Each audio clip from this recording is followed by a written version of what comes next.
అది రీసెంట్గా మా దృష్టికి వచ్చింది. That will be addressed. Arvind garu sir, Geetha ఆర్ట్స్లో మోస్ట్ కాస్ట్లీయెస్ట్ ఫిలిం ఇది.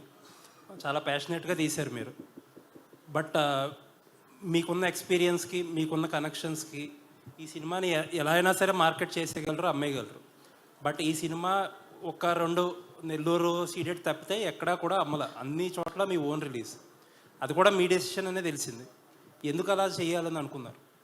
ఇది కంపెనీ పాలసీ అండి. జనరల్గా అమ్మేయడం అంటూ ఉండదు.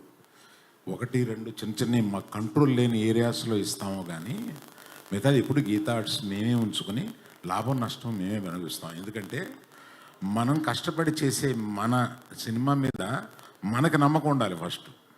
అందుకని ఆ నమ్మకాన్ని మేము మొత్తం క్యాష్లు, మనుషులు, టైము అన్నీ కలిపి దాని మీద పెట్టి బెట్ చేయడం కాదు, దానికి ఒక అష్యూరెన్స్ తోటి వెళ్తాం అనమాట. That is the policy. Plus confidence. మేము తీసే సినిమా మీద ఆ కాన్ఫిడెన్సు. మేము ఈ సినిమా మీద ఇంకా ఈ సినిమా అనుకున్న దానికన్నా బాగా ఎక్కువ ఖర్చు అయింది. ఎక్కువ ఖర్చు అయినా కూడా మా వాసు కానీ ఆఫీసులో కొంతమంది కానీ వచ్చి కొంత సేఫ్ అయిపోవడానికి కొన్ని ఏరియాలు అమ్మేద్దామా అని అన్నాను.